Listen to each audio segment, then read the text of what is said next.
The photograph was the first thing Rachel Morgan packed when she moved into her new apartment 3 years ago. It showed a little boy with sandy hair and a bright smile, holding a red balloon at a carnival. His cheeks were flushed from running.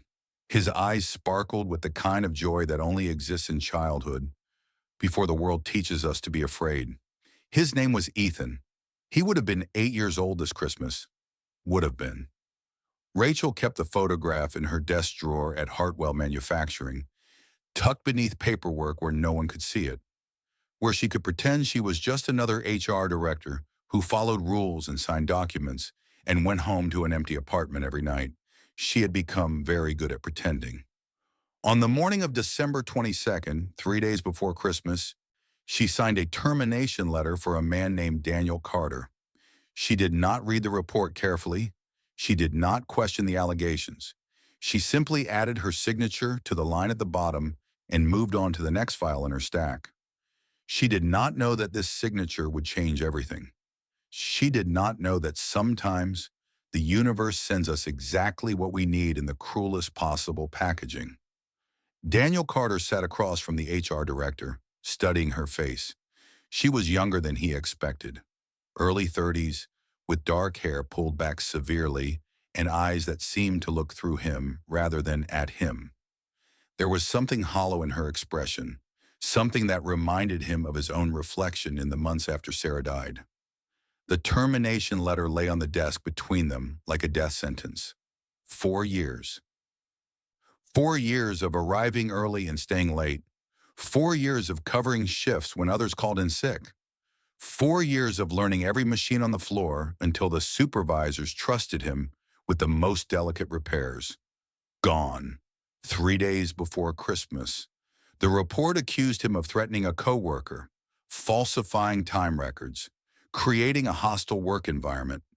The words were typed in official fonts on official letterhead, and none of them were true. But his word as a floor technician meant nothing against documented allegations. Daniel kept his face neutral as he stood. He had learned long ago that showing weakness only invited more pain. He folded the letter carefully and tucked it into his coat pocket, where it pressed against his chest like something alive and malevolent. He walked out of the building without looking back. Sophie was waiting at Hartford Elementary when he arrived. She ran toward him through the falling snow, her pink backpack bouncing, her smile wide enough to break his heart.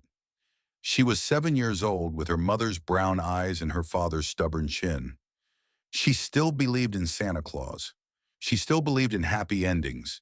She still believed that her daddy could fix anything. Daniel caught her in his arms and spun her once before setting her down.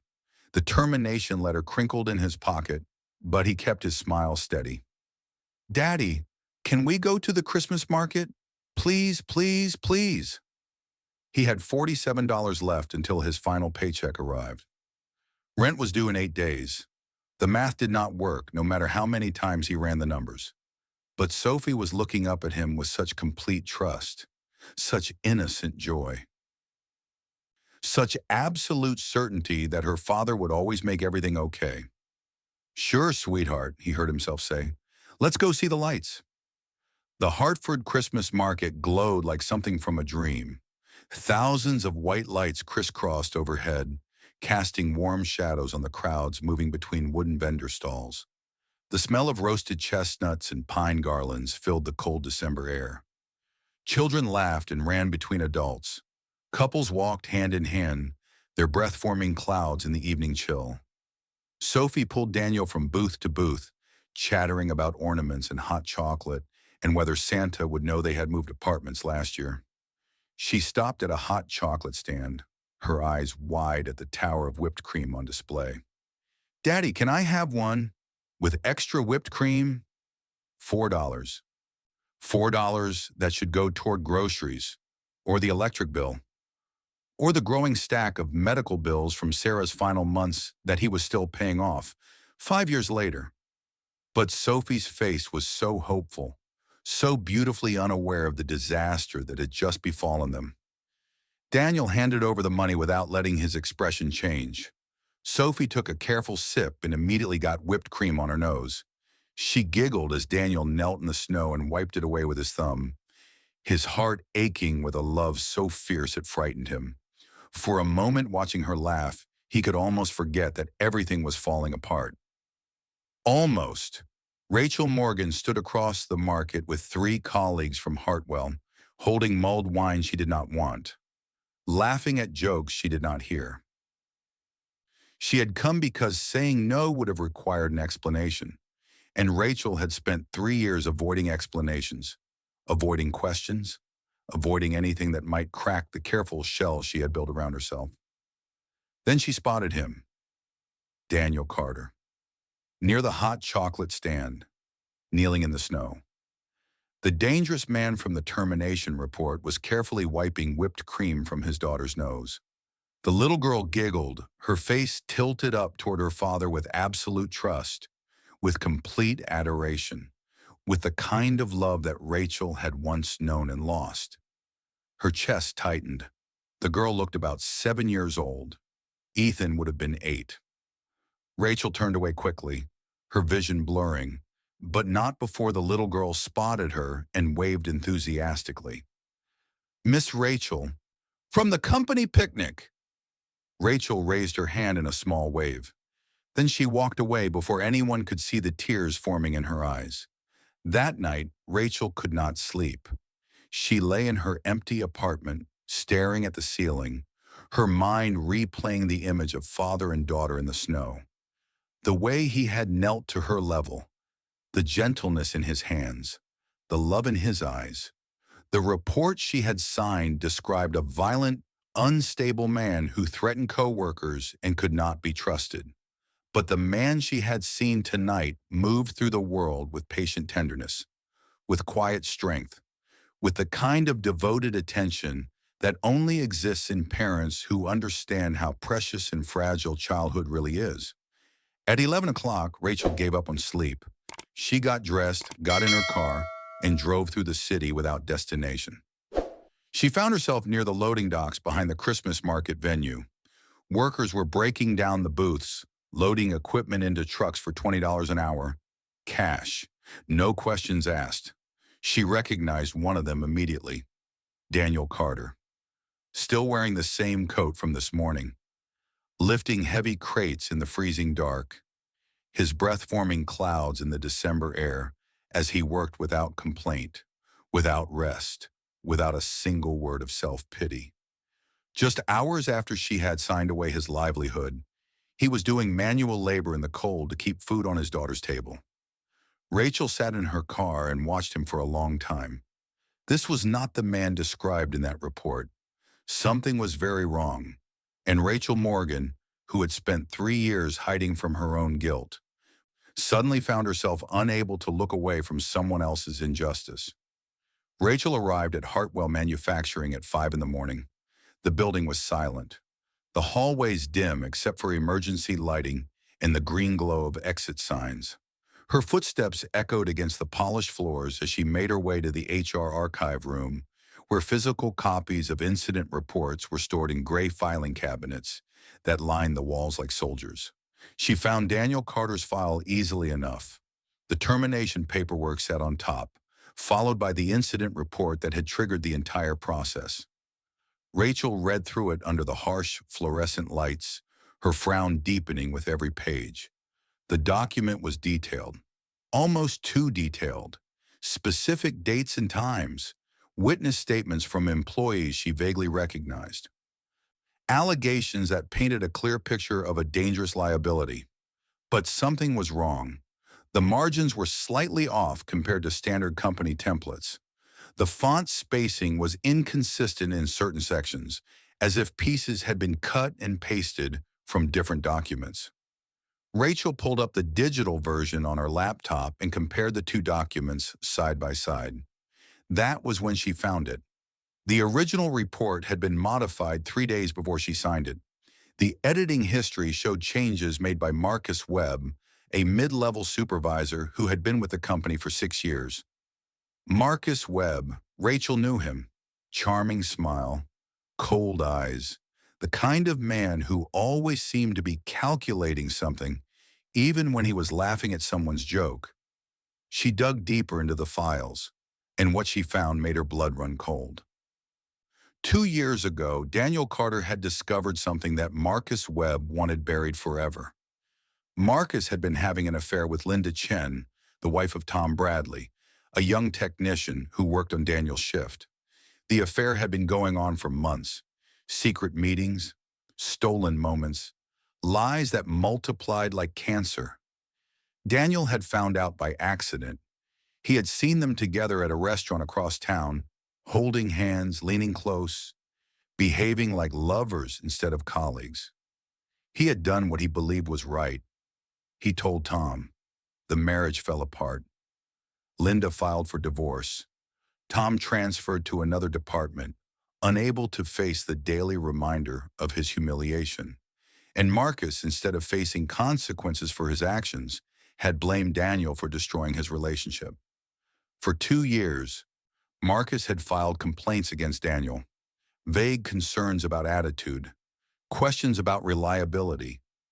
Each time, HR had denied his requests due to insufficient documentation. But this time was different. This time, Marcus had fabricated everything. Fake witness statements, falsified timestamps, a manufactured portrait of a violent, unstable man who never existed. He had weaponized the system to destroy the person who had exposed his sins. Rachel stared at the evidence on her screen. She had signed the termination letter without questioning any of it. She had helped destroy an innocent man. She found Marcus in the break room later that morning. He was pouring coffee into a travel mug with the relaxed posture of someone who had absolutely nothing to worry about. When he saw Rachel approaching, he smiled. That smile made her skin crawl. "Ms. Morgan, what brings you down here so early?" Rachel kept her voice steady. "I have some questions about the Carter termination, about the report modifications in the system." Marcus's smile did not waver. "Modifications? I corrected some formatting errors. Standard procedure. The witness statements don't match the employees' actual work schedules. They were on different shifts during the alleged incidents. Clerical mistakes. I'm sure they can be explained." Rachel pressed harder. She showed him specific inconsistencies, timestamps that could not be real, details that contradicted basic facts. Marcus set down his coffee cup. His smile remained, but something changed in his eyes. Something cold slid into place behind them. He leaned closer, lowering his voice so no one passing by could hear. "I heard about your son," he said softly. "Ethan, wasn't it? Terrible accident. Must be hard making important decisions when you're still grieving." Rachel felt the blood drain from her face. "Be careful, Rachel." Marcus straightened, his smile back in place. "People might think you're unstable, and that would be unfortunate. For everyone." He picked up his coffee and walked away. Rachel stood alone in the break room, her heart pounding so hard she could hear it in her ears. She found Daniel 2 days before Christmas at the community center downtown. He was volunteering with holiday food distribution, sorting canned goods and packing care packages for families in need. His hands moved with careful precision, the same efficiency he had once applied to machine repairs at the factory. Rachel waited until his shift ended. She approached him in the parking lot as snow began to fall again, fat flakes that caught the light from the street lamps and turned the world soft and quiet. Daniel saw her coming. His expression hardened immediately. His body shifted into a defensive posture that broke her heart a little. "I want to help," she said quickly. "I've discovered serious problems with the report. I believe you were wrongfully terminated. I'm gathering evidence to bring to leadership." She paused. "I can offer financial assistance while the investigation proceeds. A personal loan, just to help you and your daughter get through the holidays." Daniel listened without interrupting. When she finished, he was quiet for a long moment. His breath formed clouds in the cold air. Snow collected on the shoulders of his worn coat. "No," he finally said. His voice was flat, final. "I don't want your money. I don't want your pity. I don't want anything from the woman whose signature destroyed my life." He met her eyes directly. If you feel guilty, that's your burden to carry, not my problem to solve. I've survived worse than this. I buried my wife when my daughter was 2 years old and rebuilt our lives from nothing. I will survive this too. He turned toward his car, an old sedan with rust spots on the wheel wells. If you want to help, he said over his shoulder, do your job. Fix the system. Beyond that, I have nothing to say to you. He opened the driver's door, but Sophie had spotted Rachel through the window. The little girl rolled down her window before Daniel could stop her face lighting up with recognition. Miss Rachel, Daddy's making spaghetti tonight. There's always extra because Daddy always makes too much. Do you want to come for dinner? Daniel's jaw tightened. Rachel should have said no. Every professional instinct screamed at her to decline. But Sophie was already waving enthusiastically, her smile so genuine, so full of hope, so achingly similar to the smile in the photograph Rachel kept hidden in her desk drawer. I would love to, Rachel heard herself say. The apartment was small but immaculate. Every surface was organized with the precision of someone who had learned to make the most of limited space. A small Christmas tree stood near the window, decorated with handmade ornaments that looked like they had been crafted by tiny, careful hands. Photographs lined a bookshelf near the door. Daniel was Sophie as a baby. Daniel with a woman who must have been Sophie's mother. Sophie's school pictures arranged in chronological order. The photographs of the woman stopped when Sophie appeared to be about 2 years old. That's Mommy, Sophie said, noticing Rachel's gaze. She's in heaven now. Daddy says she watches us from the stars. Rachel's throat tightened. My little boy is in heaven too, she heard herself say. The words came out before she could stop them, before she could rebuild the walls, before she could remember that she never talked about Ethan. Never. Not to anyone. Sophie's eyes widened. What was his name? Ethan. That's a nice name. Sophie took Rachel's hand with the casual affection of a child who had not yet learned to guard her heart. Maybe they're friends up there. Maybe they play together. Rachel had to excuse herself to the bathroom. She sat on the edge of the tub and cried for the first time in 3 years. After dinner, while Sophie watched a Christmas movie in the living room, Rachel helped Daniel wash dishes. They stood side by side at the small sink, their arms occasionally brushing as they passed plates and bowls between them. Through the doorway, they could hear Sophie singing along with the movie, her voice slightly off-key but full of joy. I'm sorry, Rachel said quietly, not just for the termination, for not questioning the report, for not doing my job well enough to prevent this. Daniel was quiet for a long moment. His hands moved mechanically through the soapy water. My wife died when Sophie was 2, he finally said. Cancer. It took her fast. One day she was there, and then she wasn't. He paused. I thought I would never survive it.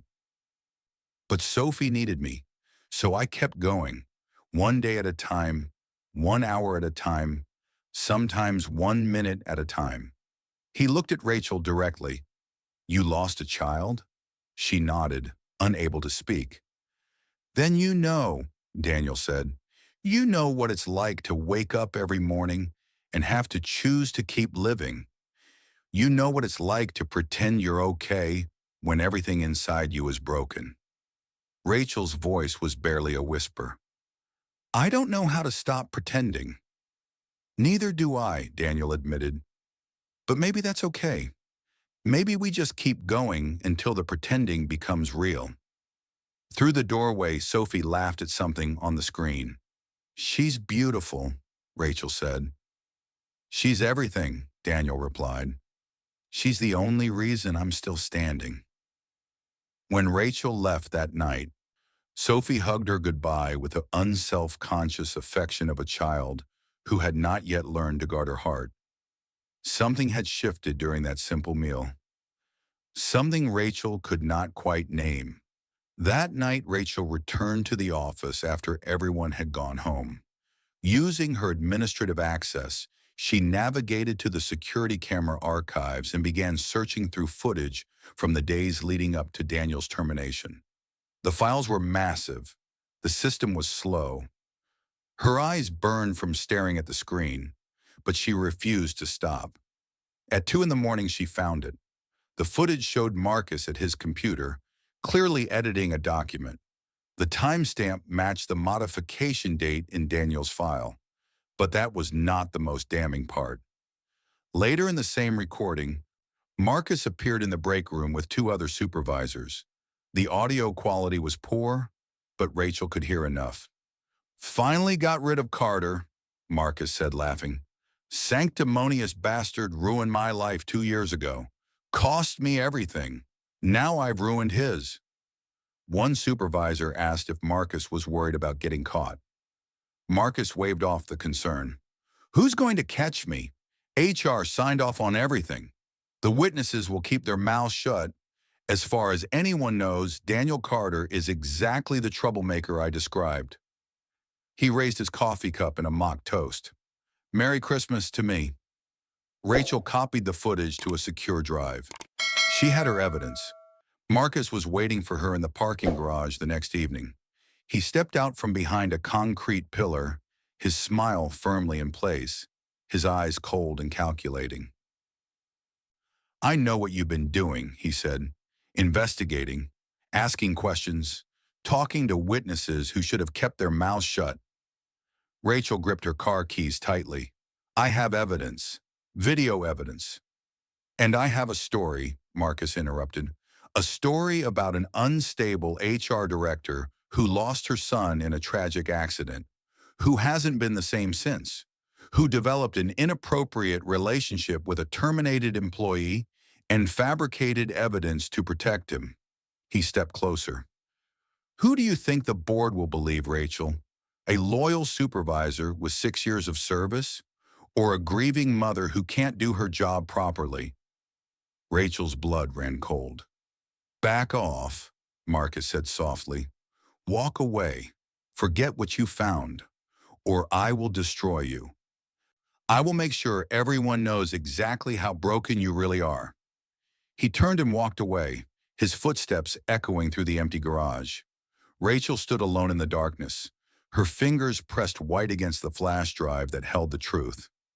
Her heart pounded so hard she could feel it in her throat. The boardroom was silent. Rachel stood before the company's senior leadership, her evidence displayed on the screen behind her. The falsified report, the coerced witness statements, the security footage of Marcus Webb confessing to his crimes. Victoria Hartwell, the 65-year-old CEO who had built this company from nothing 40 years ago, sat at the head of the long mahogany table. Her gray hair was pulled back severely. Her expression was unreadable. Marcus sat at the far end of the table, his earlier confidence visibly crumbling with each piece of evidence Rachel presented. His face had gone pale. His hands gripped the arms of his chair so tightly that his knuckles showed white. But he was not finished. When Rachel stopped speaking, Marcus launched his counterattack. "This is clearly personal," he said, his voice smooth despite his obvious fear. "Ms. Morgan has developed an inappropriate relationship with Mr. Carter. Her investigation isn't about justice. It's about protecting a man she has become romantically involved with." He leaned forward, looking around the table. "We all know about her son, the accident. Her mental state has been fragile for years. Can we really trust her judgment? Can we really take her word over documented evidence and established procedures?" The accusations hung in the air like poison. Several executives exchanged uncertain glances. The video evidence was damning, but Marcus had introduced doubt. He had done exactly what he had promised. He was trying to destroy her. Rachel opened her mouth to respond, but before she could speak, the boardroom door opened. Daniel Carter walked in, Sophie's hand clasped firmly in his. The little girl had insisted on coming. She had overheard her father talking on the phone about the meeting and refused to be left behind. Daniel had argued. He had tried to explain that this was adult business, but Sophie had that look in her eyes, the one she got when she absolutely would not be moved. She had inherited her mother's stubbornness. The executive stared at the unexpected visitors. Marcus's expression flickered with something that might have been panic. Daniel had come simply to speak on his own behalf, to tell his side of the story to the people who had the power to restore his career or let the injustice stand. But one look at Rachel's face told him that something had gone wrong. Marcus repeated his accusations, louder this time, pointing at Daniel and Rachel as if their mere presence in the same room proved his claims. You see? You see what I mean? They are clearly involved. This entire investigation is compromised. Daniel's hands clenched at his sides. His jaw tightened with the effort of controlling himself.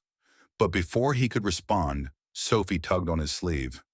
The little girl had been quiet since entering the room, overwhelmed by the big table, the serious faces, the raised voices.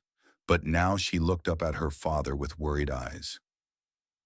"Daddy," she asked in a clear voice that carried through the silent boardroom, "why is the angry man saying mean things about your friend?" Every adult in the room turned to look at the child. Sophie shrank against her father's leg, suddenly aware of all the attention. But she was not finished. She looked at the executives with the clear-eyed honesty that only children possess. The inability to understand why truth should ever be complicated or hidden. "My daddy isn't a bad person," she said, her small voice steady despite her fear. "He works really hard. He helps people. Last week, he stayed up all night fixing Mrs. Patterson's heater because she's old and couldn't pay anyone, and it was really cold outside." Her lower lip trembled. "And Miss Rachel isn't bad either. She lost her little boy, just like we lost Mommy." She sad inside. "But she's trying to help us anyway." Sophie looked directly at Victoria Hartwell, her brown eyes wet with tears she was trying so hard not to shed. "Please don't hurt them. It's Christmas. People aren't supposed to hurt each other on Christmas." No one moved. No one breathed. The room held its collective breath as Sophie's words settled over them like falling snow. Victoria Hartwell's expression finally shifted. She looked at Sophie, really looked, and something softened in her stern face. "Mr. Webb," she said quietly, "leave the room." When Marcus started to protest, she repeated herself with a tone that left no room for argument. "Now." After Marcus left, Victoria turned to Rachel. "Is there anything else you would like to say, Ms. Morgan?" Rachel took a deep breath.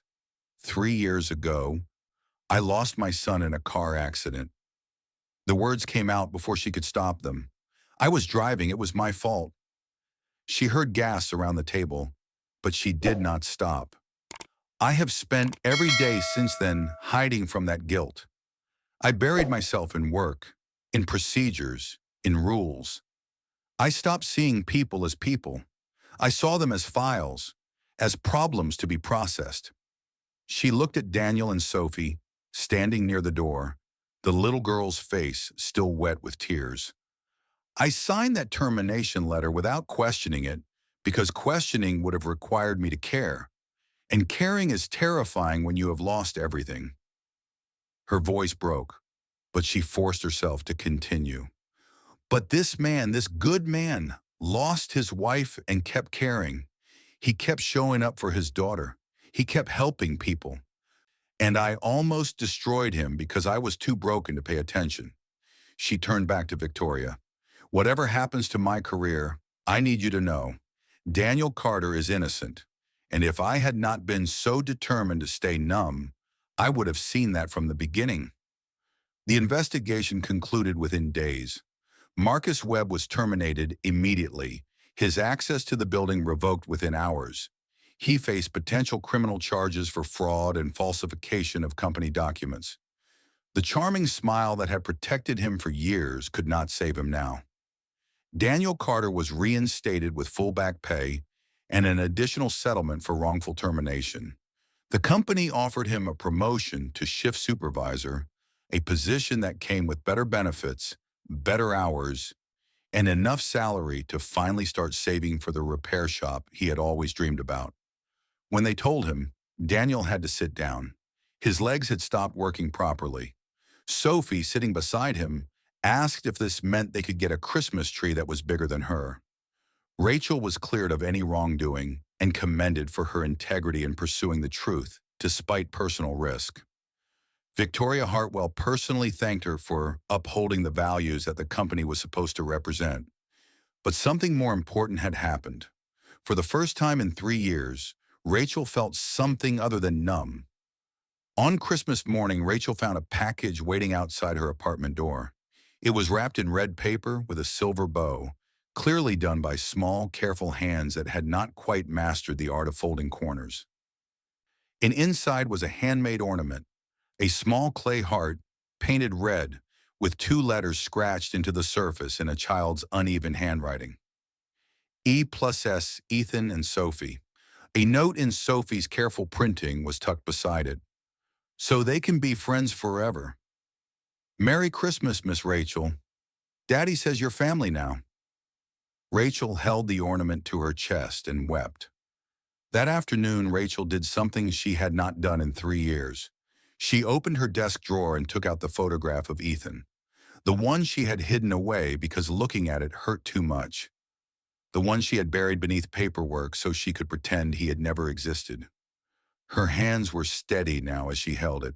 She walked to her bookshelf and placed the photograph there, right at eye level, where the afternoon light could touch his face, where she would see him every morning when she woke up and every evening when she came home. "I'm sorry I hid you away," she whispered. "I thought it would hurt less, but hiding from love just makes the heart forget how to feel anything at all." She touched the glass gently, tracing the outline of his smile. "I met a little girl who reminds me of you. I think you would have liked her. I think you would have been friends." She placed Sophie's clay heart ornament next to the photograph. 2 children, one in heaven, one here on earth. Both teaching her, in their own way, that the only way through grief was forward, never around, never hiding, only through. The Hartford town green glowed with thousands of lights that Christmas night. Snow fell gently, dusting the crowd in fresh white powder that sparkled under the street lamps. Families huddled together for warmth, their breath forming clouds in the cold air. The massive Christmas tree stood at the center, waiting to blaze with color. Daniel and Sophie had saved a spot near the front. When Sophie spotted Rachel approaching through the crowd, she broke away from her father and ran over, grabbing Rachel's hand and pulling her forward. "Miss Rachel came, just like she promised." Daniel smiled when he saw her, a real smile that transformed his tired face into something younger and warmer. The tension that had lived in his shoulders for weeks was finally beginning to ease. They stood together as the mayor gave a short speech about community and hope and the spirit of the season. Sophie bounced impatiently between them, asking every 30 seconds if it was time yet. When the countdown began, the whole crowd joining in, Sophie grabbed both their hands and pulled them closer together. The tree blazed to life in a cascade of color. Thousands of lights reflecting off the falling snow, turning the world into something magical, something that felt, for just a moment, like everything might actually be okay. Sophie laughed with pure joy, her face tilted up toward the glowing branches, her eyes reflecting the lights like stars. And then, in the chaos of the moment, she placed Rachel's hand into her father's palm. "Daddy smiles more when you're here," she whispered. Daniel held Rachel's hand gently, not forcing her to stay, just making it clear that he did not want her to go. "She's right," he said quietly. "For 3 years, I thought I had to do everything alone. I thought trusting people only led to pain. I built walls around us, convinced that was the only way to stay safe." He looked at her. "You showed me something different. You risked everything for a stranger. You fought for the truth when it would have been easier to look away." Rachel felt tears forming in her eyes. I was broken. So was I, Daniel said. Maybe I still am. But maybe broken people are the only ones who really know how to help each other heal. Rachel thought about the photograph on her bookshelf. Ethan's face finally visible again after 3 years of hiding. Sophie's clay heart resting beside it. She was done running, done hiding, done pretending that numbness was the same as survival. She tightened her grip on Daniel's hand. I don't know what this is, she said honestly. I don't know if I'm ready. Neither do I, Daniel replied, but I would like to find out. Together, Sophie tugged on both their sleeves. Does this mean Miss Rachel is coming to breakfast tomorrow? I want pancakes with chocolate chips, and Daddy never puts enough chocolate chips. Daniel laughed, a real, genuine laugh that seemed to surprise even him. I think, he said, looking at Rachel with something like hope, that can be arranged. The lights sparkled overhead, the snow kept falling, and three people who had been broken by loss stood together in the glow of 1,000 Christmas lights, discovering that sometimes the best families are the ones we build from the pieces of our shattered hearts. It was not a fairy tale ending. There would be complications ahead, questions to answer, boundaries to negotiate. There would be difficult conversations and awkward moments, and probably more than a few tears. But standing there in the cold with Daniel's hand in hers and Sophie's laughter ringing in her ears, Rachel Morgan felt something she had not experienced since the day she lost her son. She felt like she was exactly where she was supposed to be. She felt like she had finally stopped hiding. And when Sophie looked up at both of them with a smile that could have melted all the snow in Hartford, Rachel knew that whatever came next, she would not have to face it alone. None of them would.